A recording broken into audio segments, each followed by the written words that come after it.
Bonjour à tous, très content de vous retrouver aujourd'hui pour cette vidéo conditions minimales. Aujourd'hui, on va s'entraîner sur la partie mathématique du Taj-Mahal et on va voir ensemble plus précisément tout ce qui est polynôme du second degré. Alors les polynômes du second degré, c'est un gros sujet au Taj-Mahal qui revient très fréquemment dans les exercices, que ce soit en calcul ou en conditions minimales. Aujourd'hui, on les voit dans les conditions minimales parce que c'est un peu plus compliqué, souvent ils sont cachés, mais ça peut aussi bien tomber en calcul. Donc c'est pour ça qu'aujourd'hui on va s'entraîner là-dessus et comme ça, dès que tu croiseras un polynôme du second degré, ce sera un cadeau pour toi, tu vas savoir répondre à toutes les questions très facilement, ce sera des points assurés. Donc c'est parti, sans plus attendre, on démarre par la première question. Je te laisse mettre en pause cette vidéo le temps qu'il faut pour résoudre cette question de conditions minimales et dès que tu es prêt, tu relances la vidéo pour la correction. Donc correction, c'est parti. Donc voilà, ici on a un grand classique de conditions minimales, que vaut x avec en première proposition x plus y est égal à 14 et en deuxième x fois y est égal à 24. Donc voilà, déjà ici très rapidement, on sait que la proposition 1 ne sera pas suffisante parce qu'on a deux inconnus pour une seule équation, exactement la même chose pour la proposition 2 et donc nous on sait qu'il faut autant d'équations que d'inconnus pour résoudre un système. Donc ici directement, on sait que ce sera entre la réponse C et la réponse E. Il va falloir combiner les deux informations pour peut-être trouver la bonne réponse. Ici en fait, quand je vois ça, j'ai immédiatement les radars qui s'allument, je reconnais un polynôme du second degré masqué. Ça, c'est très fréquent. Regarde, ici, si tu cumules les deux informations et que tu fais passer le x de l'autre côté dans ta première proposition, on obtient y est égal à 14 moins x. Et ça, si tu l'insères dans la proposition numéro 2, ça te donne non plus x fois y est égal 24, mais ça te donne x fois 14 moins x, qui est le y, puisqu'on vient de voir que y est égal à 14 moins x, est égal à 24. Et ça, si je développe, ça nous donne moins x carré plus 14 est égal à 24. Je fais passer le 24 de l'autre côté. Moins x carré plus 14x moins 24 est égal à 0. Et là, ça y est, on a retrouvé notre polynôme du second degré. Et on est super content parce qu'avec ça, on est extrêmement à l'aise. On va pouvoir calculer les solutions extrêmement rapidement. Alors ici, si tu es moyennement à l'aise avec les polynômes du second degré, ne t'en fais pas. On passe tout de suite à un rappel de cours. Comme ça, tu pourras le maîtriser extrêmement facilement et répondre à toutes ces questions rapidement. Donc, un polynôme du second degré, c'est quoi ? C'est une équation de type ax carré plus bx plus c est égal à 0. Donc ici, c'est exactement ce qu'on a dans notre exercice. On a moins x carré plus 14x moins 24 est égal à 0. Et donc ici, dans notre équation, on a notre a qui est égal à moins 1, c'est ce qu'il y a devant le x carré. Ensuite, b, c'est ce qu'il y a devant le x. Donc ici, c'est plus 14. Et enfin, c, c'est moins 24. Donc une fois qu'on a reconnu ce polynôme du second degré et qu'on a identifié A, B et C, il faut calculer delta, le discriminant. Et là, il faut que tu retiennes cette formule, c'est que le delta, il est égal à B carré moins 4AC. Ça, tu dois l'apprendre. Et quel est l'intérêt de calculer le delta? C'est que si on a un delta qui est positif, alors on va avoir deux solutions. Et donc, nous, d'un point de vue Taj-Mahal, ça veut dire quoi? C'est-à-dire que deux solutions possibles, on va répondre E. En tout cas, on ne va pas valider l'information parce qu'on ne va pas pouvoir déterminer précisément X. À l'inverse, si on a un delta qui est égal à 0, là, ça va être intéressant pour nous. Ça veut dire qu'il y a une seule solution possible. Et donc ici, on va choisir la réponse C. En tout cas, on va valider cette proposition parce que cette équation va nous donner une seule et unique solution. Également, tu as un autre cas où le delta elle est négatif et là, il n'y aura pas de solution possible. Voilà, ça tombe assez rarement, je t'ai pas mis, mais c'est pareil, tu vas pas pouvoir valider l'information. Donc ici, on va le faire dans le cadre de notre exercice. Si on calcule notre delta ici, on fait B carré moins 4AC, donc notre B c'est 14. 14 au carré moins 4 fois A fois C, donc moins 1 fois moins 24. Ici, pour résoudre ça, pour calculer ça, bon bah ça tombe bien. On connaît nos carrés, ça toujours pareil, hein, tu le vois, c'est toujours les mêmes calculs. Ici, les carrés, c'est à connaître absolument par cœur au Taj-Mahal. Le carré de 14, c'est 196. Ensuite, c'est 196 moins 4 fois moins 1 fois moins 24. Ici, on aura donc moins 96. Et ça nous donne un delta positif puisque notre delta, il est égal à 100. Et puisqu'on a notre delta positif, ça veut dire ici que notre équation, elle admet deux solutions. Et donc, si l'équation elle admet deux solutions, on ne sera pas en mesure de déterminer précisément que vaut x, car x admet deux solutions possibles, on ne peut pas trancher entre les deux. Donc, la réponse E est la bonne réponse pour cette première question. Allez, on passe tout de suite à la deuxième question. Soit x, l'âge de Pierre, et y, l'âge de son frère. Que vaut x? Et en proposition 1, ok, on reconnaît direct un polynôme du second degré. Donc là, nous, on se régale. On sait qu'on va juste calculer le discriminant et on va voir si c'est positif ou égal à 0. Donc on verra s'il y a deux solutions ou une seule et unique solution. Ensuite, proposition 2, on va l'étudier après. Donc là, on étudie notre polynôme du second degré. Donc comme on vient de voir, on a notre équation de type ax carré plus bx moins c est égal à 0. Ici, notre a, il vaut 2, notre b, il vaut 3 et notre c vaut 2. Donc, on calcule notre discriminant, notre delta. Ça, c'est b carré moins 4ac. Ok, on remplace tout simplement. Donc, b, il vaut 3. Donc, 3 au carré moins 4 fois 2 fois moins 2. Notre delta, on le calcule très rapidement, ça fait 9 plus 16. Delta est égal à 25.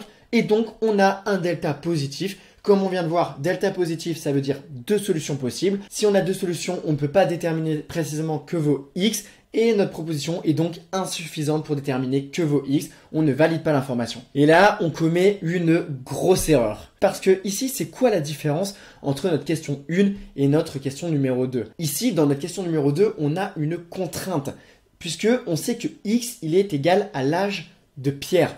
Donc, x, c'est forcément un nombre positif parce que Pierre, il n'a pas moins 16 ans. Il a 1, 2, 3, 4, 5, il peut avoir, on va dire, jusqu'à 100 ans. Mais en tout cas, l'âge de Pierre est égal à un nombre positif. Donc ici, ce qu'il va falloir faire, c'est d'aller plus loin parce qu'on a une contrainte. Il va falloir calculer nos deux solutions. Et pour ça, comment on calcule nos deux solutions? C'est très facile, il suffit de retenir que la solution est égale à moins b plus racine de delta sur 2a. Voilà, c'est à connaître absolument par cœur. Donc voilà pour notre première solution. Et notre deuxième, c'est exactement la même formule, sauf qu'on va mettre un moins et non pas un plus entre moins b plus racine de delta. Là, ce sera moins b moins racine de delta. Voilà, on fait juste varier le plus et on met un moins. Et au final, en une formule que l'on connaît, on a nos deux solutions parce qu'il faut juste faire varier le moins. Ça, on va le calculer très rapidement. Bon, bah, moins b, on a vu, il est égal à 3. Donc, ça fait moins 3 plus le delta, on vient de le calculer, il est égal à 25. Donc, moins 3 plus racine de 25 divisé par 2a, donc 2 fois, et notre a, il est égal à 2, 2 fois 2, 4. Voilà, ça nous donne 0,5. On fait la même chose pour notre deuxième solution, avec juste le moins qui varie. Et là, on a moins 2. Et là, qu'est-ce qu'on se rend compte? On se rend compte qu'on a une seule solution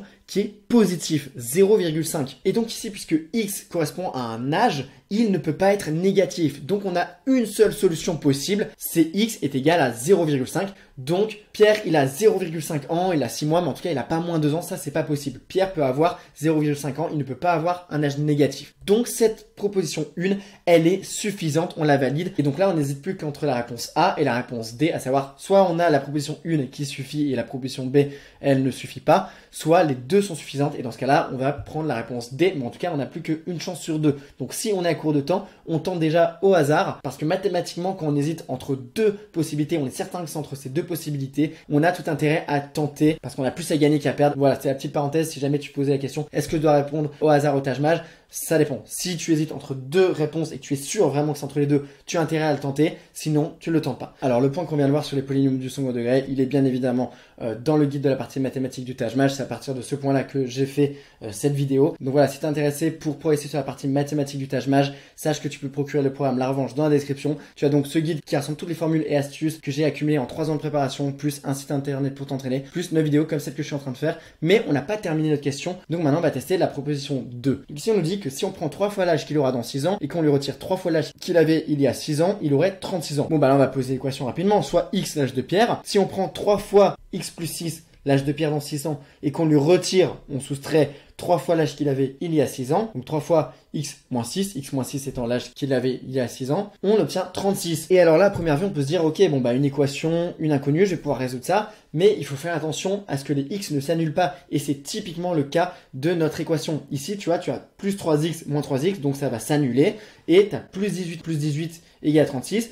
Au final, tu as 36 égale 36 et on se dit, mais qu'est-ce que c'est que ça? Ça veut tout simplement dire qu'on a affaire à une vérité générale. Et donc, quand on a une proposition qui nous apporte une vérité générale, ici, 36 est égal à 36, cette information, elle sert à rien, on ne peut absolument pas la valider. Donc ici, on l'élimine directement, elle apporte rien. Et donc, la bonne réponse, c'était la réponse A, car seule la proposition A nous permettait de répondre. Allez, on enchaîne sur une troisième et dernière question. Ici, on a que vaut x, et en première proposition, on a x est un multiple de 9, et deuxième proposition, on a une équation. Donc c'est parti, je te laisse mettre en pause cette vidéo, réfléchir quelques secondes, et dès que tu es prêt, tu relances la correction. Nous, on passe tout de suite à la correction. Bon, déjà ici, la proposition 1, que vaut x, et on nous dit que c'est un multiple de 9, il y a une infinité de possibilités, on sait que ça va pas être suffisant. Peut-être qu'éventuellement, en combinant la proposition D, ça va venir permettre d'isoler une seule solution. Mais en tout cas, on va d'abord traiter les deux informations séparément. Ici, la proposition 2. On a x au cube plus 8x au carré plus 16x est égal à 0. Ici, c'est encore une forme de polynôme du second degré que l'on a tenté de masquer et de cacher. Puisque regarde, si on factorise par x, ici on obtient x facteur de x au carré plus 8x plus 16 est égal à 0. Et là, on reconnaît notre polynôme du second degré avec a est égal à 1, b est égal à 8 et c est égal à 16. Tu vois, les polynômes du second degré, ils sont souvent masqués dans les exercices. Hein, on va vraiment te les donner tels quels parce qu'on sait que ça va être assez facile sinon. Il y aura juste à calculer le delta, b carré moins 4ac. S'il est positif, on a deux solutions. On ne peut pas répondre, on valide pas, à moins qu'on ait une contrainte. Si on a un delta égal à 0, on a une solution et on va pouvoir répondre. Mais donc ici, voilà, on a notre polynôme du second degré. Sauf qu'ici, on a une particularité dans ce polynôme du second degré. Puisque regarde, c, il est égal à 16. C'est un carré. Et mieux encore, en plus d'être un carré, le carré de 4, 4 x 4, 16, c'est le carré de b divisé par 2. Regarde, si on prend notre b, ici qui est égal à 8, et qu'on le divise par 2, ça nous donne 4, et ça au carré, ça nous donne c.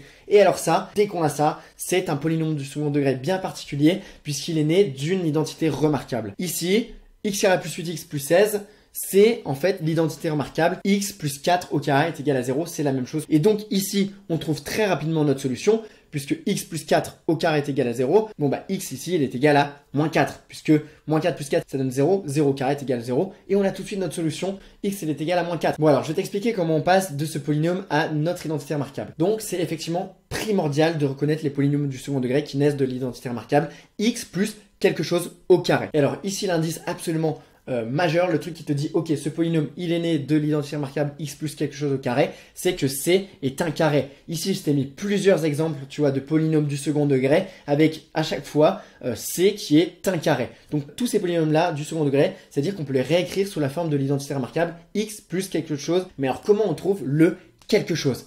Et bien là c'est très facile, le quelque chose ça va être tout simplement b divisé par 2. Donc pour notre première équation, b divisé par 2, bon bah 8 divisé par 2, ça donne 4. Donc on peut la réécrire sous forme de x plus 4 au carré.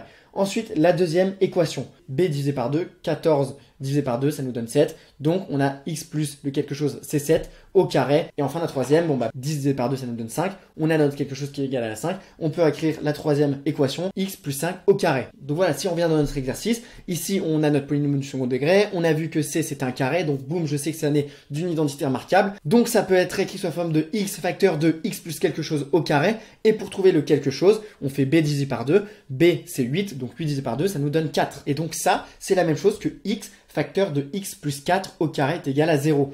Et une fois qu'on a ça, et ben les solutions, on les trouve à vue d'œil. Ici, on a quelque chose fois quelque chose qui est égal à 0. Bon, bah pour que ça ce soit vrai, il faut que l'un des deux facteurs soit égal à 0. Donc, x est égal à 0. 0 fois quelque chose, ça fera toujours 0.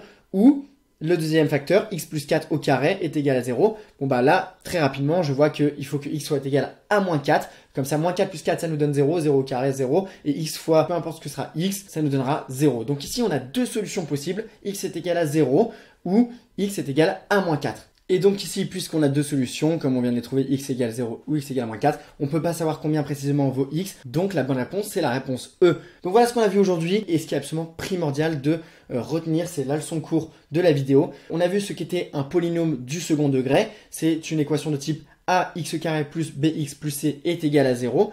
Une fois qu'on a ça, on calcule le delta, le discriminant. Ça, c'est b carré moins 4ac à connaître par cœur.